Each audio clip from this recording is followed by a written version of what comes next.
মেয়েটার ডেলিভারি পেনে বহুত চেষ্টা করলাম বাঁচাবার, কোনো মতেই এখানে সেখানে এনে বাঁচানো গেল না।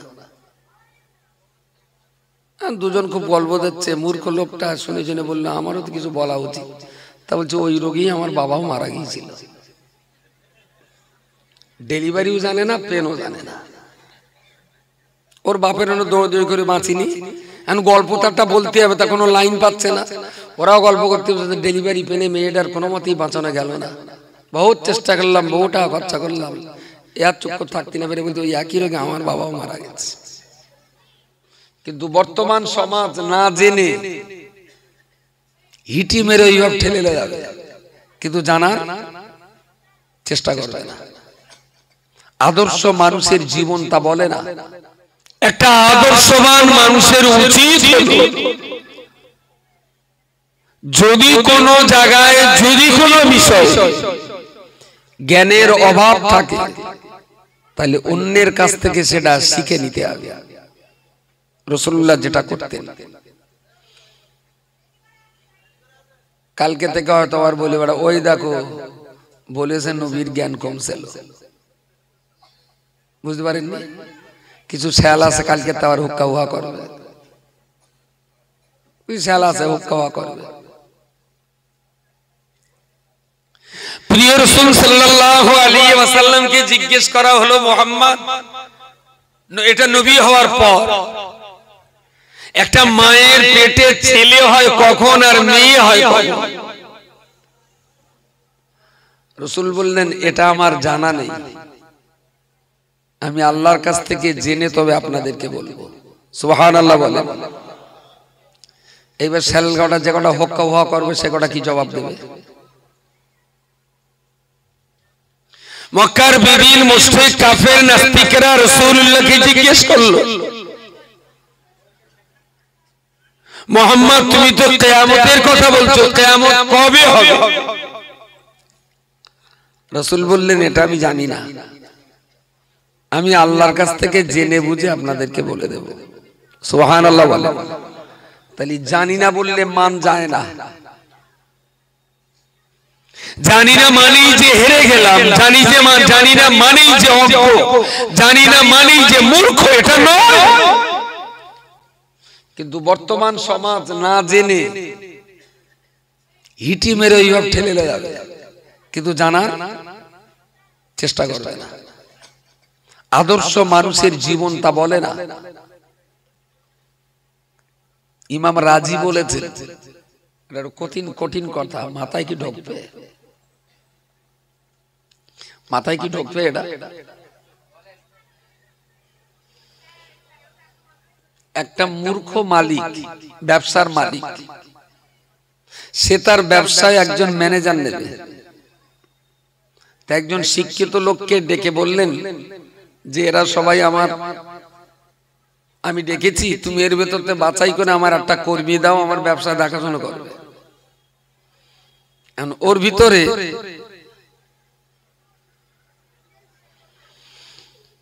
যারা এসেছে, যে ইন্টারভিউ নেবে, সে দেখলো এসব কটা সঙ্গে একটু ঝগড়া আছে। ইন্টারভিউ যে নেবে মাস্টার, আর যা ছাত্রর সঙ্গে মাস্টার একটু ঝগড়া আছে, ওই মাস্টার ইন্টারভিউ নিলে ও যদি বলে পাস তাহলে চাকরি হবে। এখন মহাজন মূর্খ বসে আছে, ও ইন্টারভিউ চাই, বলো I do not know, I don't know মানে কি? ও বললো আমি জানি না। ঠিক আছে এসো। মহাজনকে বুঝিয়ে দিলে চাকরি হবে না, কি বললে দেখলো কিছু জানে না, না তাহলে চলো। সত্যিকারের ছেলেটা জানে না, জানে না? হ্যাঁ,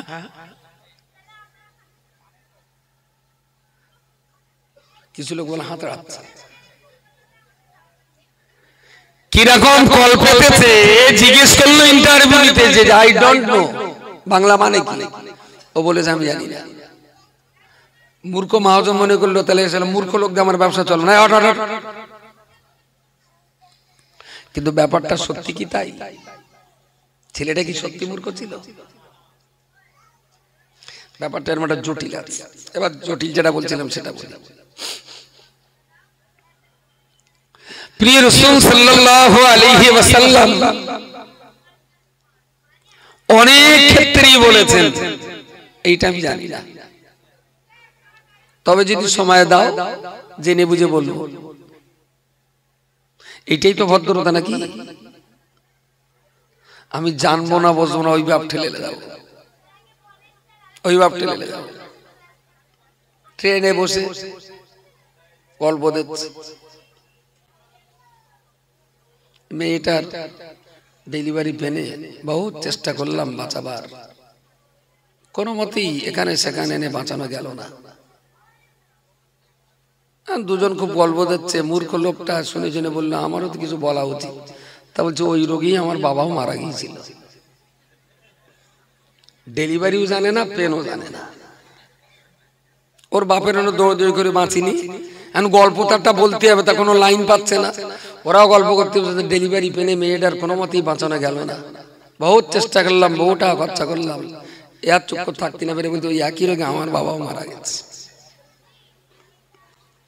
বলতে তো কিছু হবে, মূর্খ লোক তো গাল বন্ধ করে থাকতে পারে না, কিন্তু ওরা যে রোগটা কি আর ব্যক্তিটা কেডা এর সেহুস্তাল নেই, বলে দিলে ওই রোগে আমার বাবা মারা গেছিল।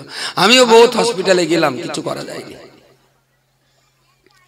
আল্লামা ইমাম রাজি বলেছেন আমি জানি না, এই বাক্যটা হলো ইলমের অর্ধেকটা। একটু পেশ মারামারি আজ কথাটা। ইমাম রাজি বললেন যে আমি জানি না, এই কথাটা হলো ইলমের অর্ধেকটা।